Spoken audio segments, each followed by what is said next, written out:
One of the things we do is we go into high schools and we teach kids about domestic violence, boys and girls. Chaplains refer families to us who are experiencing domestic violence, and I'll explain how. We do the education program, we have a fundraising program, and the other one is our recovery. So DARE stands for domestic abuse, recovery and education. Now I'm 20 years out of DV, but I'm still recovering. Sometimes I don't cope, I get emotional, I've got anxiety, you know. Domestic violence is ongoing. So some of the ladies that I've been dealing with, I've been walking with them for 3 years, but they become my girlfriends. We need to know why people stay in DV. But one of the first memories I have is my dad trying to kill my mum. I remember being so scared, terrified at the violence that was going on inside of our house.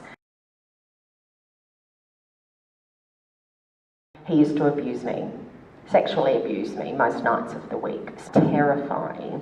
Every night. It was, you know, you've got to imagine, this is high anxiety. Every night you're waiting for him to come through the door. And so I'd curl up into the fetal position and wait. I ended up, of course, engaged at 18, married 4 days after my 19th birthday, and I was 16 weeks pregnant to a man who had already started beating me up. But wasn't that normal? By 23, I'd separated. I'd left him. He was that abusive.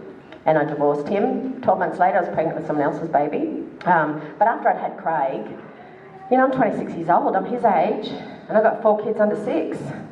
And I'm like, I can't do this. And I got really scared, I didn't know what to do. So I went back to high school. And I had to dress like all the other high school kids. I got let out of sex ed because they said it was pointless. And, but... Oh no, not back then. That would not be advisable for anybody's teenagers. By the end of that year, I just studied as hard as I could because I'd always been told I was an idiot. I was never smart enough.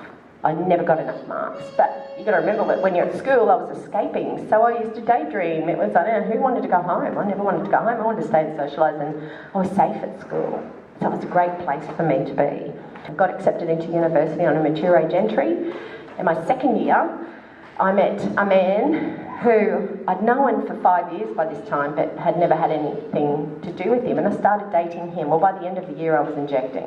For the next 4 years, but it was full on domestic violence. He'd smashed up my house, he'd smashed up every wall, me. I lived that DV so bad.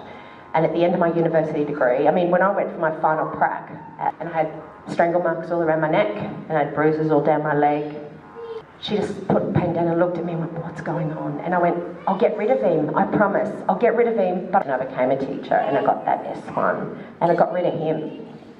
And I've written this down. So being sexually abused and in DV, so most of my life, I was broken, I was addicted to substances.